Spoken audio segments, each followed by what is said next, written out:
다 같이 사도신경으로 우리의 신앙을 함께 고백하시겠습니다. 나는 전능하신 아버지 하나님, 천지의 창조주를 믿습니다. 나는 그의 유일하신 아들, 우리 주 예수 그리스도를 믿습니다. 그는 성령으로 잉태되어 동정녀 마리아에게서 나시고 본디오 빌라도에게 고난을 받아 십자가에 못 박혀 죽으시고 장사된 지 사흘 만에 죽은 자 가운데서 다시 살아나셨으며 하늘에 오르시어 전능하신 아버지 하나님 우편에 앉아 계시다가 거기로부터 살아있는 자와 죽은 자를 심판하러 오십니다. 나는 성령을 믿으며 거룩한 공교회와 성도의 교제와 죄를 용서받는 것과 몸의 부활과 영생을 믿습니다. 아멘. 다 같이 찬송가 382장 너 근심 걱정 말아라 함께 찬송하시겠습니다.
오늘 우리에게 주시는 하나님의 말씀은 구약성경 잠언 20장 1절에서 7절까지의 말씀입니다.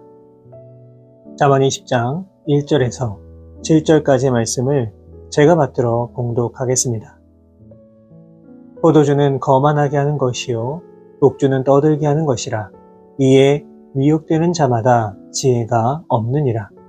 왕의 진노는 사자의 부르짖음 같으니 그를 노하게 하는 것은 자기의 생명을 해하는 것이니라. 다툼을 멀리 하는 것이 사람에게 영광이거늘 미련한 자마다 다툼을 일으키느니라.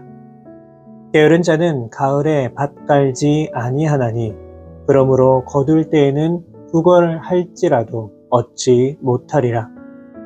사람의 마음에 있는 모략은 깊은 물 같으니라. 그럴지라도 명철한 사람은 그것을 길어내느니라. 많은 사람이 각기 자기의 인자함을 자랑하나니 충성된 자를 누가 만날 수 있으랴. 온전하게 행하는 자가 의인이라. 그의 후손에게 복이 있느니라. 아멘. 지혜로운 사람과 우매한 사람의 가장 큰 차이는 어디에서 올까요? 결국에는 그 사람이 살아가는 모습을 통하여 지혜로움과 어리석음을 드러나게 됩니다. 먼저 1절을 보시면 포도주는 거만하게 하는 것이요 독주는 떠들게 하는 것이라.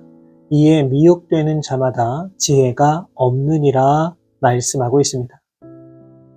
여러분, 그 중동 지방에서 포도주는 가장 쉽게 얻을 수 있는 음료와도 같은 음식이라고 할 수 있습니다. 그러나 솔로몬은 지나친 음주가 좋지 않다는 것을 강조하면서 독주를 가까이 하면 자연스럽게 여호와를 따르는 경건한 삶에서 멀어지게 될 수밖에 없다 말하고 있습니다. 사실 술로 인한 피해는 지금도 끊임없이 발생하고 있습니다. 성경에도 독주로 인한 사건이 등장합니다. 노아, 아브라함의 조카 롯, 아론의 아들 나답과 아비후도 술로 인하여 범죄를 저지르고 말았습니다. 사도 바울은 에베소서 5장 18절 말씀을 통해 술 취하지 말라. 이는 방탕한 것이니 오직 성령으로 충만함을 받으라 권면하고 있습니다. 그리고 이어지는 본문 3절을 보시면 다툼을 멀리하는 것이 사람에게 영광이거늘 미련한 자마다 다툼을 일으키느니라 이렇게 말씀합니다. 현대인의 성경은 이 본문을 다툼을 피하는 것이 사람의 지혜이건만 미련한 자는 다툼을 일으킨다 이렇게 번역하고 있습니다. 잠언의 저자인 솔로몬은 지금 누가 옳고 틀렸냐를 따지고 있는 것이 아니라 다툼 그 자체에 대하여 이야기하고 있습니다. 다시 말해서 다툼이라고 하는 것은 잘잘못을 가리기 이전에 이미 양쪽 모두에게 피해를 가져오는 것이기 때문에 이 다툼의 소재 자체를 아예 없애는 것이 지혜로운 행동이다 이렇게 말하고 있는 겁니다. 성경에는 이 다툼의 자리를 지혜롭게 피한 인물이 등장합니다. 누구일까요? 바로 이삭입니다. 이삭이 그랄 땅에서 우물을 팠습니다. 아시겠지만 중동 지역에서 물이라고 하는 것은 대단히 중요한 자원이라고 말할 수 있습니다. 그런데 이러한 곳에서 우물을 발견했으니 얼마나 대단한 일입니까? 그런데 갑자기 그랄 목자들이 나타나서 이 우물은 자신들의 것이라고 주장하며 싸움을 걸어옵니다. 만약 여러분이라면 이러한 상황에서 어떻게 하셨겠습니까?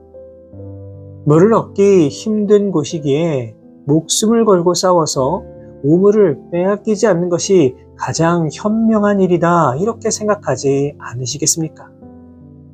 그런데 이삭은 그렇지 않았습니다. 그 소중한 우물을 순순히 내어주고 다른 곳으로 장소를 옮겨서 다시 우물을 팠습니다. 그런데 놀랍게도 또 우물을 얻었습니다.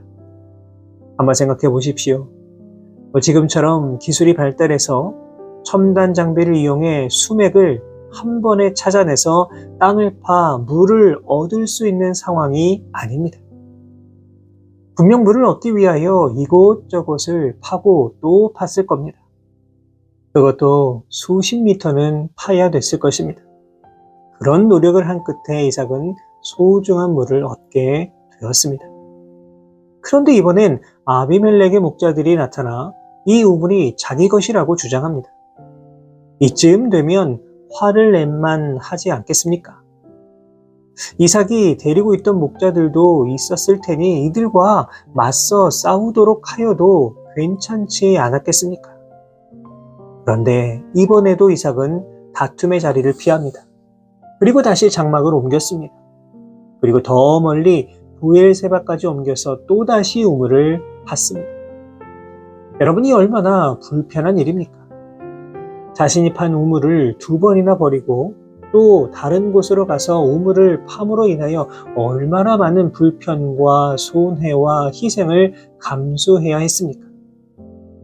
그런데 이삭은 놀랍게도 이곳에서 또 우물을 발견하게 됩니다. 그 이름이 르호봇입니다. 번역하면 넓은 곳, 넓다는 의미입니다. 한마디로 그 전보다 더 크고 더 넓은 우물을 발견하게 됐다는 것입니다. 어디 그뿐입니까? 이삭은 이곳에서 그랄 왕 아비멜렉의 사과와 함께 더불어 지내자는 화친의 요청도 받게 됩니다. 한마디로 다툼을 피하고 양보하고 극한 대립과 싸움을 피하는 것이 엄청난 손해를 보는 것 같았지만 결국에는 이를 통하여 이삭은 더 풍성한 물과 가족의 평화와 안전까지 보장받게 되는 복을 누리게 된 것입니다. 사랑하는 여러분, 우리도 이처럼 지혜로운 사람이 되어야 합니다. 때로는 우리가 예상하지 못한 분쟁에 휘말릴 때도 있습니다. 때로는 나도 모르는 사이에 다툼에 끼어드는 경우도 있습니다. 그런데 오늘 우리에게 주신 말씀은 최대한 다툼은 멀리하는 것이 지혜라고 말씀하고 있습니다. 바라기는 오늘 하루의 삶을 살아가실 때에 혹시라도 다툼의 자리에 서게 되는 경우가 생기더라도 그 다툼을 일으키는 트러블 메이커가 아니라 그 다툼을 지혜롭게 해결해 나아가시는 피스메이커가 되실 수 있기를 바랍니다. 다툼의 자리를 피하는 것은 손해가 아니라 결국에는 유익이 됨을 기억하시면서 그리스도인의 아름다운 성품과 모습을 보여주며 나아가시는 우리 모든 성도 여러분 되시기를 바랍니다. 오늘 본문 6절과 7절의 말씀입니다. 많은 사람이 각기 자기의 인자함을 자랑하나니 충성된 자를 누가 만날 수 있으랴. 온전하게 행하는 자가 의인이라. 그의 후손에게 복이 있느니라. 아멘. 여기서 인자함이라고 하는 단어는 히브리어로 헤세드라고 하는 단어인데 이 단어에는 인자함뿐만 아니라 착함과 성실함의 의미도 가지고 있습니다. 다시 말해서 많은 사람들이 자신의 착함과 성실함을 자랑하며 살아간다는 것입니다. 그런데 솔로몬은 이러한 사람들을 향해 무엇이라고 말하고 있습니까? 충성된 자는 만날 수 없다고 말합니다. 솔로몬은 엄청난 부귀와 영화를 누린 왕이었습니다. 분명 헤아릴 수 없이 많은 신하를 거느리고 있었을 것입니다. 그런데 이런 솔로몬이 내린 결론이 무엇입니까? 말만 번지르르한 사람치고 믿을 만한 사람이 없다는 겁니다. 솔로몬 당시의 시대적 상황에서 본다면 내부의 적이 가장 큰 문제였을 것입니다. 그렇기 때문에 정말 믿을 만한 신하가 많이 필요했을 것이고 의지할 만한 신하를 찾아내는 것이 국정 운영의 중요한 과제였을 것입니다. 이런 솔로몬이 자신에게 꼭 필요한 신하를 찾아내는 기준이 무엇이었겠습니까? 말로써 자신을 좋게 포장하는 사람보다는 묵묵히 자신의 역할을 충성스럽게 성실하게 감당하는 바로 그러한 사람을 더욱더 귀하게 여겼을 것입니다. 예수님께서는 제자들을 향하여 무려 3번에 걸쳐서 자신의 고난과 죽음을 이야기하셨습니다. 그런데 이때에 베드로의 반응이 어떠하였습니까? 다른 사람들은 다 예수님을 배반하더라도 자신만큼은 그러지 않겠다고 맹세하고 다짐했습니다. 하지만 예수님께서 정말로 로마 군인들에게 잡혀가시고 고난 당하시고 계셨을 때에 베드로는 어디에 있었습니까? 다른 제자들처럼 예수님을 버리고 도망가 버렸습니다. 어디 그뿐입니까? 예수님을 모르는 사람이라며 3번이나 부인하고 저주하였습니다. 베드로가 장담했던 그 맹세는 그렇게 연기처럼 다 사라지고 말았던 것입니다. 어쩌면 우리의 모습도 이와 같습니다. 우리가 신앙생활을 하며 하나님의 은혜와 사랑을 입고 복을 누리며 살아가는 경우가 얼마나 많이 있습니까? 그리고 그때마다 우리는 하나님 앞에 남아서 얼마나 많은 약속을 하고 얼마나 많은 다짐을 하고 있습니까? 세상 그 무엇과도 주님을 바꾸지 않겠습니다. 일평생 주님만 바라보며 살아가겠습니다. 주님께만 헌신하며 살아가겠습니다. 정말 수많은 다짐을 합니다. 여러분, 그런데 정작 우리들의 삶은 어떠합니까? 하나님 앞에 드렸던 그 맹세, 그 다짐들 얼마나 기억하고 지키고 실천하며 살아가고 계십니까? 혹시라도 나에게 시련이 다가올 때에, 예상하지 못한 고난을 당할 때에 도저히 헤어나올 수 없는 수렁에 빠져 버릴 때면 주님 외면하고 도망갔던 제자들처럼, 어쩌면 베드로처럼 주님 모른다고 외면하고 있는 것은 아니십니까?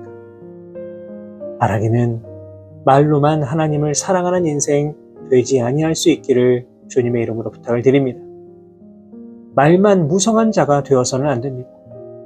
우리의 삶의 자리에서 힘들고 어렵지만 하나님의 사랑을 조금이라도 실천하기 위해 노력할 수 있기를 바랍니다. 때로는 손해를 감수해야 될 수도 있습니다. 때로는 희생을 감내해야 될 수도 있습니다. 그러나 하나님의 나라는 말에 있는 것이 아니라 능력에 있다는 사도 바울의 말처럼 말을 앞세우는 성도가 아니라 묵묵히 하나님의 영광을 위하여 살아가는 그러한 삶이 꼭 되실 수 있기를 바랍니다. 오늘 하루도 우리들의 삶의 자리에서 다툼을 멀리 하시고 말뿐이 아닌 행동과 실천으로 주님의 사랑을 드러내며 살아가시는 지혜로운 삶 되시기를 주님의 이름으로 축원합니다. 기도하겠습니다. 주님 감사합니다. 오늘도 우리에게 귀한 하루 허락해 주시고 또 거룩한 말씀으로 오늘 하루를 시작할 수 있도록 인도하여 주신 은혜에 감사를 드립니다. 오늘도 온전히 주님 바라보며 살아갈 수 있도록 인도하여 주시고 우리가 어디에 있든지 무엇을 하든지 오직 하나님의 영광을 위해 살아가는 우리 모두가 되게 하여 주옵소서. 오늘 주신 말씀을 기억하며 나아갑니다. 말씀에 비추어서 우리의 삶 속에서 어떤 행동을 하며 살아가고 있는가 돌아보게 하여 주옵소서.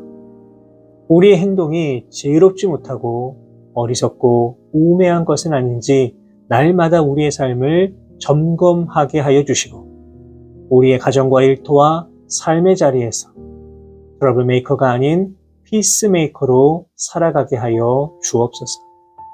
어떠한 이유에서건 다툼은 멀리하게 도와주시고 무엇보다 말뿐인 신앙이 아니라 우리의 행동으로 우리의 삶으로 우리의 믿음을 지켜나갈 수 있는 우리 모두가 되게 하여 주옵소서.